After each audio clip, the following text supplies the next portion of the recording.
Follow us on Facebook at Off Script with Super E Podcast. Also follow us on Twitter at offscriptpod_1.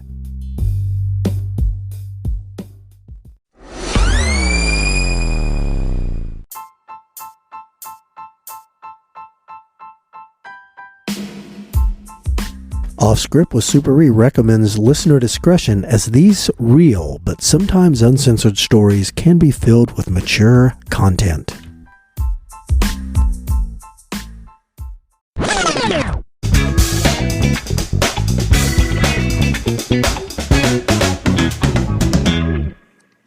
Hello, listeners. It is A-Train and Super E. We're here. We're flying solo. Mike's got stuff. Oh, Jay. Fuck. Jay has stuff going on, so it's just us. Super E, how are you? Not doing bad. How's it going, A-Train? It's going good. It's going very good. Yeah. What are you up to out there on the farm? Well, right now I'm going to be doing some yard work and straightening up my garage. Now that I'm retired, I tinker and piddle about. I'm turning into my dad. Yes. We all morph into our dad. Yep. Yes, exactly. It's better than morphing into your mom. So, exactly. Exactly. Oh man. God bless them. God bless them. So what are we going to talk about today? I'm going to talk about some of the crazy shit happened to me when I worked on the South District. Okay. Narcotics. Okay. And back then, our sergeant, God love him, he basically, now this is the 90s, early 90s. It's like we had 6-shooters on and we was out there to protect Dodge City. Yes. So, but anyways, wherever there was a complaint, we were there. Drug complaint, we were there. Right. So anyways, I get a call from my old partner, Jim, and he said that him and Mac Daddy had made a buy out of one of the apartments in one of the units in a place called Brick City. Yes, those were the projects down there. Projects, yes. Yeah.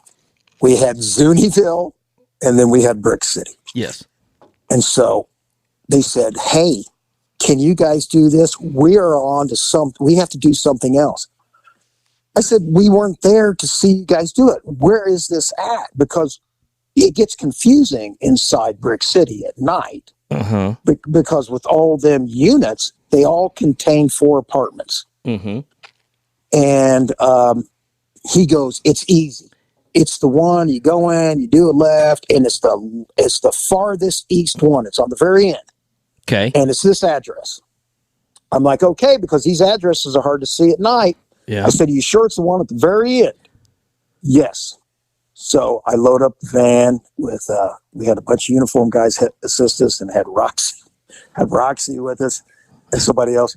So we go up to this house. I'm sorry, we go up to this apartment that's the very end.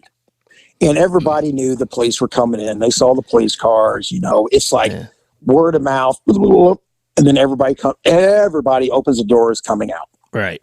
So we noticed the house to the left, there's a bunch of young dudes come out and they go, it's the jump out boys. That's what they used to call police that were in plain clothes. Yeah.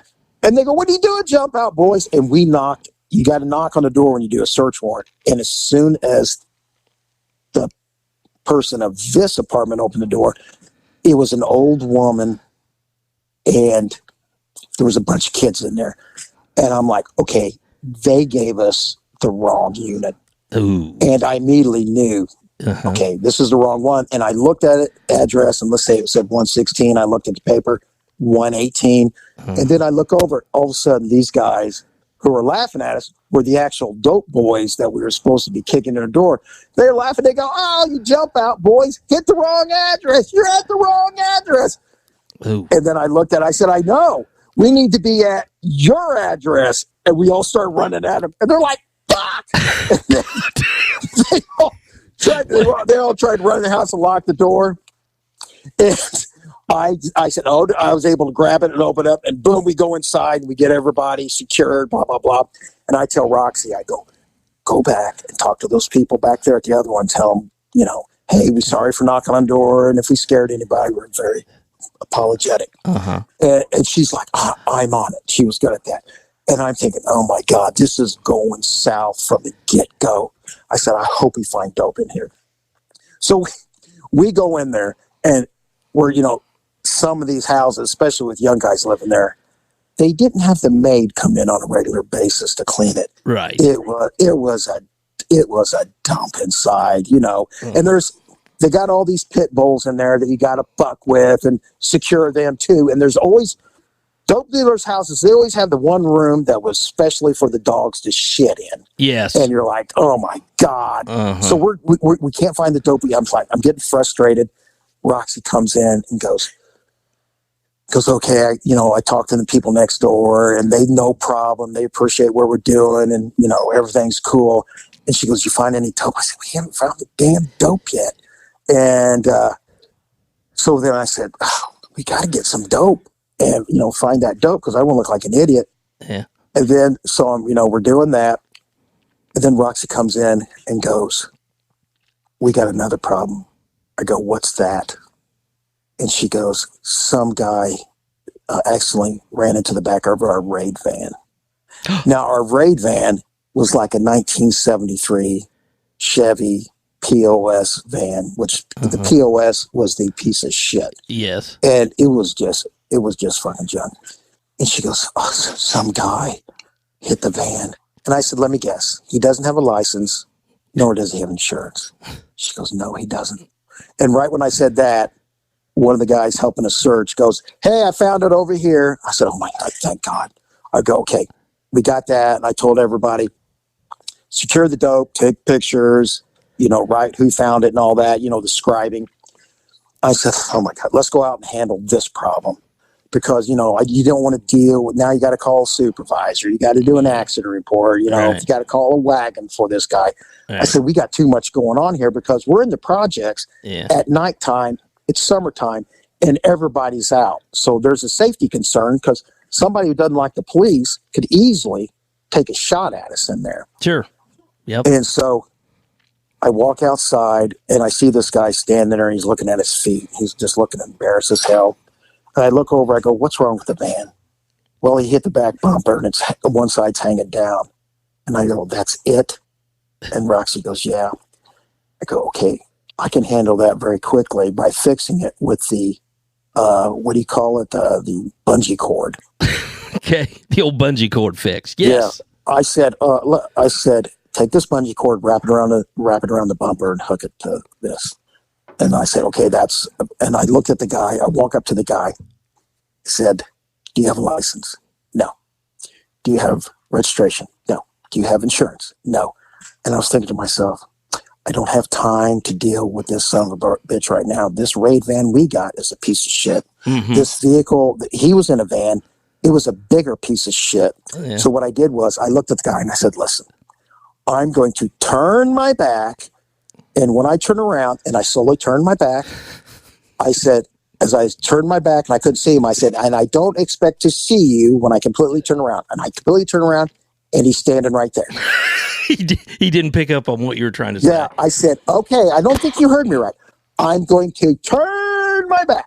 So I turned my back. And so now I don't expect to see you when I turn around. And he's standing right there. I said, you're frustrating me. You're not paying. Listen to the words I'm saying.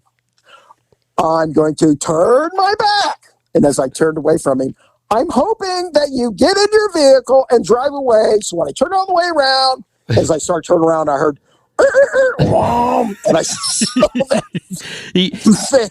He finally got the message. He finally picked up what you were putting down there.